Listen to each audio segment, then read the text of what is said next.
098 ასევე Skype-ის სამართი ობიექტივი 2 ლათინური ასოებით. ამინდის ტენიანობის, ჰაერის სიჩქარის, ატმოსფერული წნევის ცვალებადობის გამო გაზაფხულზე და ზაფხულზე პაციენტებში გულ-სისხლძარღვთა დაავადებები მწვავდება. დაავადების სიმწვავე განსაკუთრებით 55 წლის ზემოთ ასაკის პაციენტებში ჩანს თავს. ამ და სხვა თემებზე სასაუბროდ დღეს ჩვენთან გადაცემაში სტუმრად კარდიოლოგი ხათუნა ბერინაშვილი მოვიწვიეთ. მოგესალმებით, ქალბატონო ხათუნა, მადლობას მოგხსენებთ გადაცემაში. მადლობას მოგხსენებთ. ტკივილი გულის არეში ყოველთვის როდი ნიშნავს გულის ტკივილს, ხშირად ის სრულადაც არ უკავშირდება გულის დაავადებათა პრობლემებს, მაგრამ თუ გულის მიდამოს ტკივილი გაწუხებთ და არ იცით რა მდგომარეობაში გაქვთ გულის დაავადებათა სისტემა, ტკივილის მიზეზების დადგენა ნამდვილად ღირს. სწორედ ამ საკითხებთან დაკავშირებით ვისაუბროთ უბრალოდ ყურესა ქალბატონო ხათუნა. ტკივილი გულის არეში რაზე მეტყველებს ის? ტკივილი გულმკერდში საკმაოდ გავრცელებულია და ხშირად პაციენტების შეშფოთების მიზეზსაც იწვევს. მართლაც გულის არეში ტკივილი ხშირ შემთხვევაში გულის დაავადებით შესაძლოა იყოს გამოწვეული და ამიტომ ხშირად მიმართავენ პაციენტების სასწრაფო დახმარებას ან უახლოეს სამედიცინო დაწესებულებას. თუმცა გულის არეში ტკივილი მხოლოდ გულის დაავადებას არ ნიშნავს, ძირითადად მაინც გამოპირობებული გულის არეში გულის კუნთის სისხლით მომარაგების გაუარესება ანუ იშემია, ინფარქტის და სტენოკარდიის დროს ვითარდება, ეს არის გულის დაავადების მიზეზი, თუმცა გულის არეში ტკივილი განპირობებული არის გულის ანთებითი დაავადებებითაც, გარდა ამისა არაკარდიალური დაავადებებმა შეიძლება გამოიწვიოს ეს ტკივილი, რომელიც ძირითადად უკავშირდება საყრდენ-მამოძრავებელ სისტემას, ფილტვების დაავადებას, საჭმლის მომნელებელ სისტემას და ნევროლოგიურ დარღვევებსაც კი. თუმცა ყოველ შემთხვევაში აუცილებლად უნდა ყურადღება მიექცეს ამ ტკივილს და განისაზღვროს ტკივილის ზუსტი ხასიათი, რაც დაგვეხმარება, რომ თავიდან ავიცილოთ სავალალო შედეგები. აი, ქალბატონო ხათუნა, როგორ განვასხვაოთ ტკივილი გულის პათოლოგიით არის გამოწვეული თუ არა? როდესაც ტკივილი გამოწვეული არის გულის პათოლოგიით, ამ დროს განსხვავებული ხასიათის არის ტკივილი. ტკივილი ძირითადად ვითარდება ფიზიკური დატვირთვის ან ემოციური დატვირთვის ფონზე და იხსნება მოსვენებულ მდგომარეობაში. ტკივილი არის ძლიერი, ზეწოლითი ან მოჭერითი ხასიათის აქვს და ძირითადად ლოკალიზდება მკერდის ზვლის უკან. ტკივილი ადვილად იხსნება, გადაცემა ახასიათებს ამ ტკივილს, შესაძლოა ორივე ხელში გადაეცეს, ბეჭდში გადაეცეს, ქვედა ყბაში გადაეცეს. ტკივილის შემცირება, ინტენსივობის შემცირება და კუპირება შესაძლებელია ნიტროგლიცერინის საშუალებით. ზოგჯერ ტკივილი განპირობებულია რევმატიზმით მიმდინარე გულის ანთებითი დაზიანებებით, რომელიც პერიკარდიუმის ანთებითი პროცესებით მიმდინარეობს. ამ შემთხვევაში ტკივილი უფრო გახანგრძლივებული არის, დაკავშირებულია სუნთქვის და ხველის მოძრაობასთან. ამ შემთხვევაში არ იცვლება, არ იხსნება, არ სუსტდება ნიტროგლიცერინის ფონზე და შესაძლოა ტკივილგამაყუჩებელი საშუალებებით მივიღოთ შედეგი. ტკივილი ზოგ შემთხვევაში დაკავშირებული, როდესაც არის მოძრაობასთან, სხეულის მოძრაობასთან დაკავშირებული და იცვლება სხეულის მოძრაობასთან ერთად, ეს უფრო ძვალკუნთოვანი ანუ საყრდენ-მამოძრავებელი სისტემის დამახასიათებელი ტკივილია. ზოგ შემთხვევაში ტკივილი გულის არეში ჩნდება ნექტაშუა არეების გასწვრივ, ამასთან უსწრის ბუშტუკოვანი გამონაყარი და ეს არის ვირუსული ინფექციის, ეგრეთ წოდებული ჰერპეს ზოსტერისთვის დამახასიათებელი. თუ ტკივილი არის უფრო გახანგრძლივებული ხასიათის, არის სიმძიმის შეგრძნება, არის უბრალოდ ჩხვლეტითი ხასიათის, ეს უფრო ფსიქოემოციურ სფეროსთან არის დაკავშირებული. არის კიდევ ასეთი შემთხვევები, როდესაც ტკივილი უკავშირდება საკვების მიღებასთან და ზოგჯერ ეს ქოშინი და მოჭერითი ხასიათის ტკივილი ნაწლავების შებერილობასთან არის დაკავშირებული. თუ თქვათ ეს ტკივილი განსაზღვრული სახის საკვების მიღებას უკავშირდება, ეს არ არის გულის დაავადებით გამოწვეული ტკივილი, ეს უფრო კუჭნაწლავის პრობლემით გამოწვეული ტკივილია. ხშირ შემთხვევაში ასეთ ტკივილს იწვევს ქოლეცისტიტი, ანუ ნახველკენჭოვანი დაავადება, როდესაც უშუალოდ ტკივილი დამახასიათებელია ბეჭის არეში. ნებისმიერი სახის ტკივილის დროს აუცილებელია, რომ ტკივილის ხასიათი განისაზღვროს, სწორი ინტერპრეტაცია მიეცეს, რომ შეძლოთ დროული დიაგნოსტიკა, ზუსტი დიაგნოზი და შემდგომ მკურნალობა. ასევე ძალიან მნიშვნელოვანია ის, რომ კისრის ოსტეოქონდროს ახასიათებს სტენოკარდიის მსგავსი ტკივილი მარჯვენა მარცხენა ბეჭდში გადაცემით და ასევე ხელის დაბუჟებით. აი, როგორ განვასხვაოთ ამ შემთხვევაში გულის პათოლოგიით არის ეს გამოწვეული თუ რეალურად დაკავშირებულია თვითონ ოსტეოქონდროსთან? ხშირად მაინც ასეთი ტკივილები ზუსტად ოსტეოხონდროსთან არის დაკავშირებული, რაც ყველაზე ხშირად ხდება უფრო შეშფოთების მიზეზი. როგორც აღნიშნეთ, ეს ოსტეოხონდროზისთვის დამახასიათებელი ტკივილი უფრო არის გახანგრძლივებული, დროში გახანგრძლივებულია, შეიძლება რამოდენიმე დღე, კვირა, თვის განმავლობაშიც კი გაგრძელდეს. ტიპიურად არ არის დამახასიათებელი ფიზიკური დატვირთვის ან მოსვენების დროს შემცირებული, არ იხსნება ნიტროგლიცერინის ფონზე და არ ახლავს სხვა ისეთი დამახასიათებელი ნიშნები, მაგალითად ოფლიანო ცივი ოფლი, ჰაერის უკმარისობა, გულის რევის შეგრძნება, რაც გულისთვის, გულის მწვავე ეშემიისთვის დამახასიათებელ ტკივილს.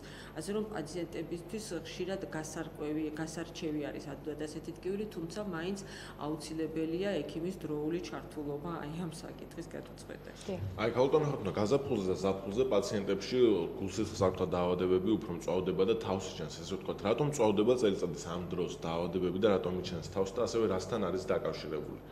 საერთოდ სეზონურობა ძირითადად დაკავშირებული არის მჭიდრო კავშირში არის გულის დაავადებებთან.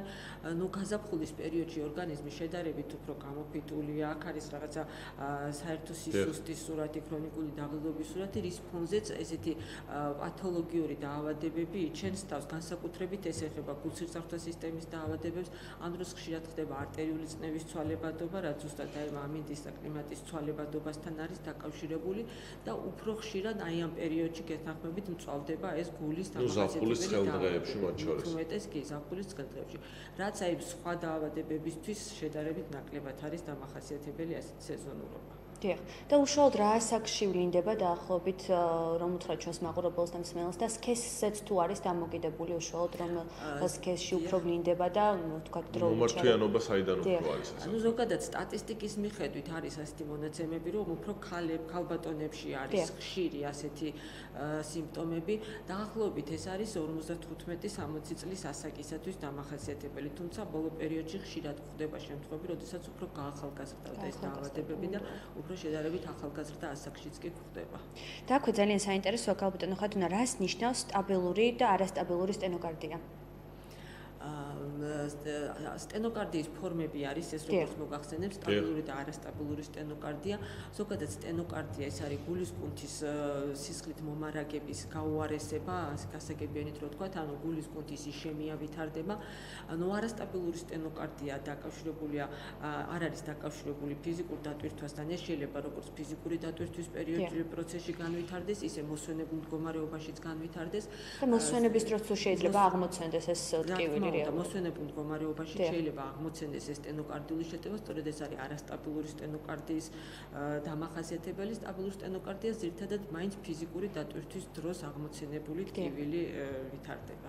აი მე მსმენია რომ ზაფხულის ცხელ დღეებში გარკვეულ ნაწილს მოსახლეობისას თუ დაავადებულს ეკრძალება ზღვაზე დასვენებაც კი და რომელ კონტინენტს ეხება ეს და ვის ეკრძალება ამ სეზონზე უშუალოდ ავიღოთ ზღვაზე დასვენება ან მზისგან თავის არიდება თუ იქნება შესაძლებელი ან საჭირო შემთხვევაში. ეს პირველ რიგში ეხება იმ ადამიანებს, რომლებთაც უკვე დადგენილი აქვთ არტერიული ჰიპერტენზია ან გულის რომელიმე ორგანული დაავადება, ამ შემთხვევაში აუცილებელია თავის შეკავება მზისგან, მზის სხივებისგან.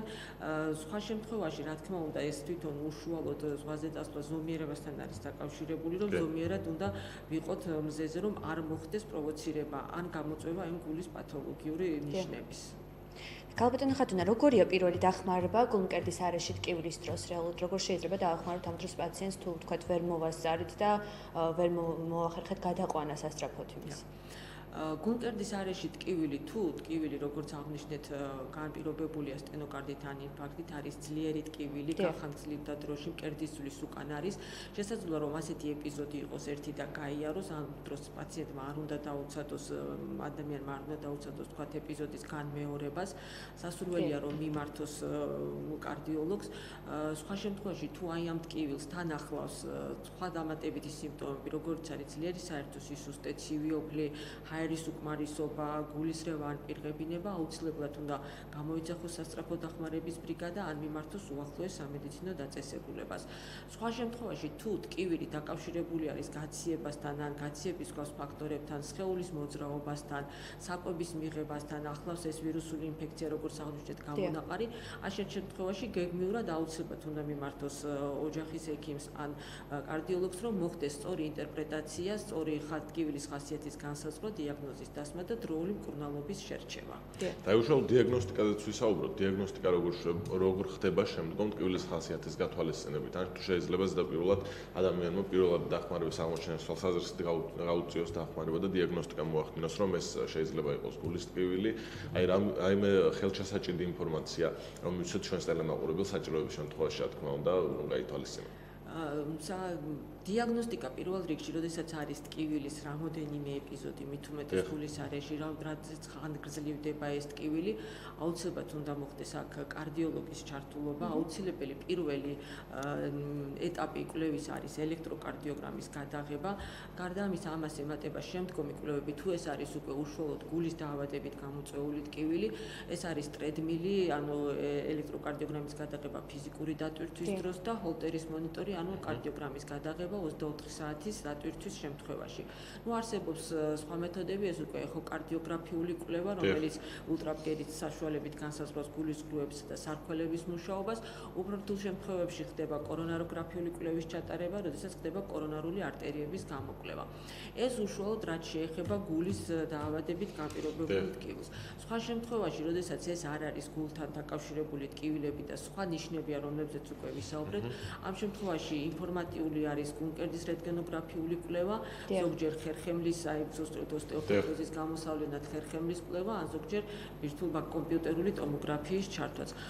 სწორ ყოველ შემთხვევაში უნდა განისაზღვროს, როგორც უკვე აღვნიშნეთ, ტკივილის ხასიათი, სწორი ინტერპრეტაცია მიეცეს ამ ტკივილს და ზუსტი დიაგნოზამდე მივედეთ.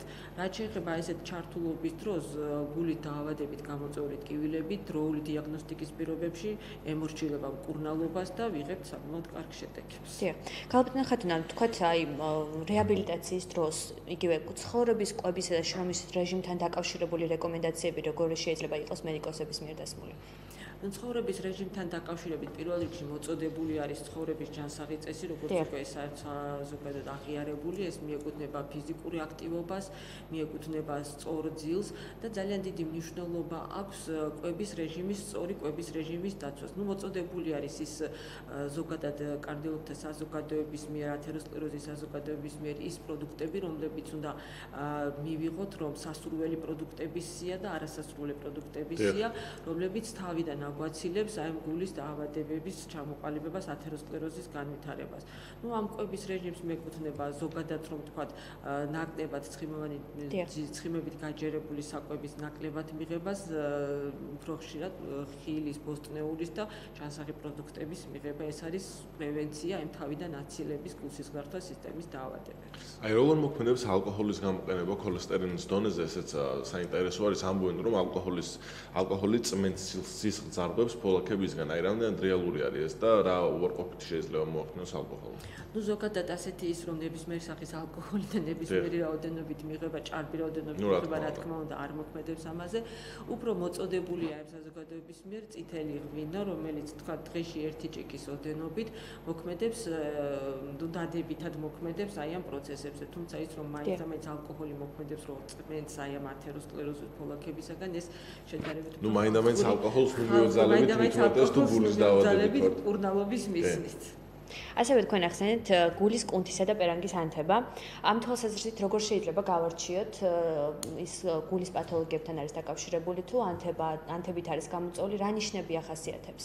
გულის პერანგის კუნთის, ანუ პერანგის პერიკარდიუმის ანთებითი ცვლილებები ძირითადად დაკავშირებული არის, ეს ხდება გაციების ან ვირუსული ინფექციის გადატანის შემდგომ, უკავშირდება ამ პერიოდს, ძალიან აშკარა მჭიდროდ არის დაკავშირებული ანგინასთან. აი ასეთ სიმპტომების თუ ამ ვირუსული ინფექციის გადატანის შემდეგ ვითარდება ტკივილი გულის არეში, ახლავს გაციებისთვის დამახასიათებელი სხვა სიმპტომები, ტემპერატურის მომატება, ახლავს ეს ყველაფერი დაკავშირებულია სუნთქვისა და ხველით მოძრაობასთან. ეს ძირითადად გვაფიქრებინებს აი სწორედ გულის კუნთის პერანგის პერიკარდიუმის ანთებითი ცვლილებებით მიმდინარე დაავადებებთან. აი საინტერესო არის, აი რაღაც ეტაპზე ვიყავით ექიმთან დიაგნოსტიკის მომხრე და აგვისვეს ესეთი დიაგნოზი, ვთქვათ, რომ რაღაც ეტაპზე გვაწუხებს გული. აი ამ შემთხვევაში როგორ უნდა მოიქცეთ, რომ გართულებები ავირდოთ თავიდან, ამ შემთხვევაში ჯანსაღი ცხოვრების წესის დაცვა არის აუცილებელი, ცხიმოვანი საკვების არიდება, თუ აი რა იქნება ეს პრევენციული ღონისძიებები, რაც უნდა გავაკეთოთ?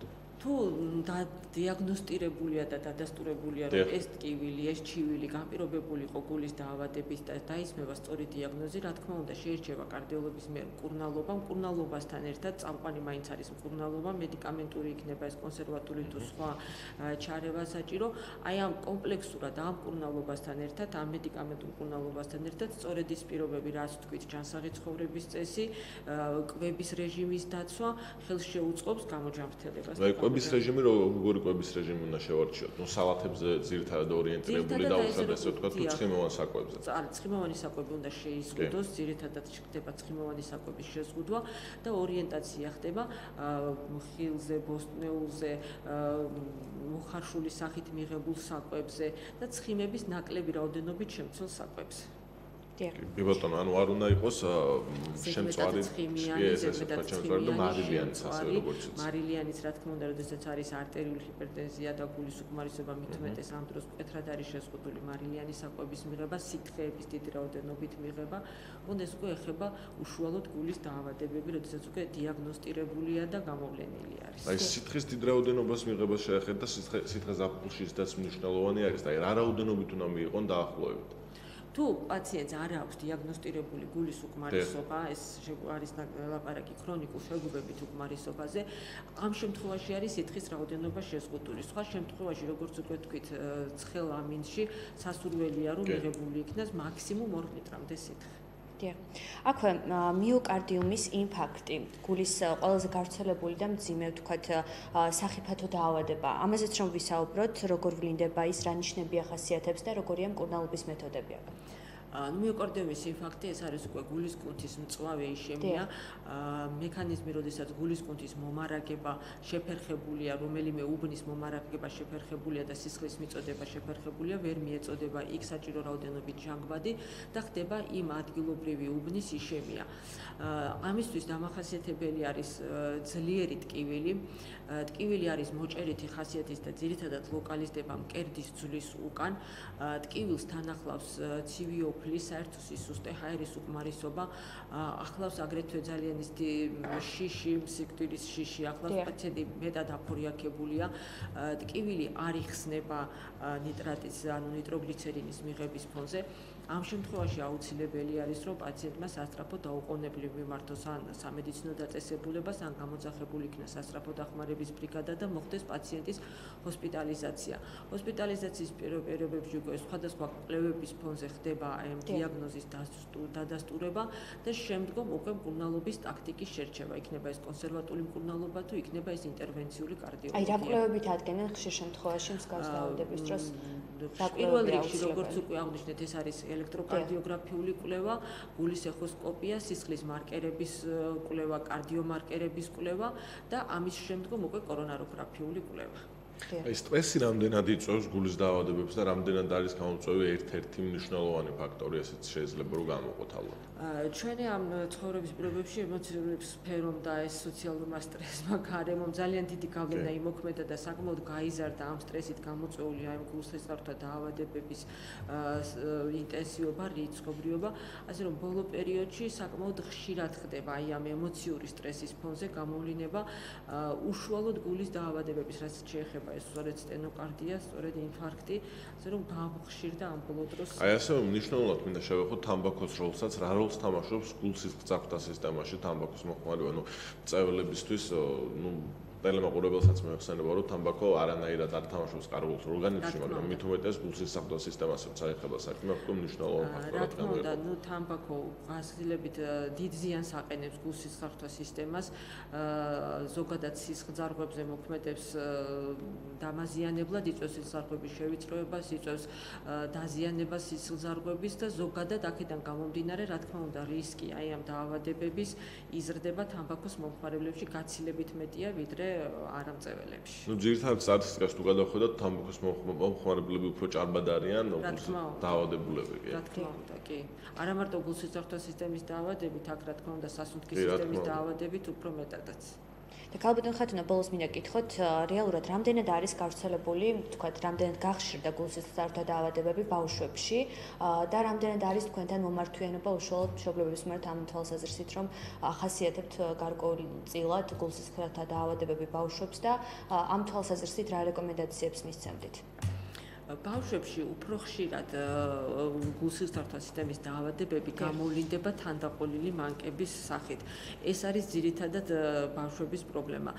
შეძენილი, რაც ასე ნაკლებად არის შედარებით ბავშვთა ასაკში, ამიტომ როდესაც ხდება ბავშვის მიმართვიანობა პედიატრთან და იქ მოხდება მოსმენის დროს რაღაცა შუილების მოსმენა გულის არეში, რომელიც არ არის ეს რაღაცა ფუნქციური შუილი და უფრო არის დაავადებისთვის დამახასიათებელი ეგრეთ წოდებული ორგანული შუილები, აუცილებელია აქ უკვე კარდიოლოგის ჩართულობა და შემდგომი კვლევების მიხედვით დაზუსტება დიაგნოზის და მკურნალობის ტაქტიკის შერჩევა. ძალიან დიდი მადლობა ქალბატონ ხათუნა გადაცემაში მონაწილეობისთვის, საინტერესო საუბრისთვის. სათავარია ჩვენს ტელემოყურებელს და რადიო მსმენელს კი შევახსენებ, კარდიოლოგი ხათუნა ბერინაშვილი გახდათ ჩვენი გადაცემის სტუმარი. ჩვენ კი 5 წუთიანი შესვენების შემდეგ დაიბრუნდებით საინტერესო თემებით, საინტერესო სტუმართან ერთად. დროებით.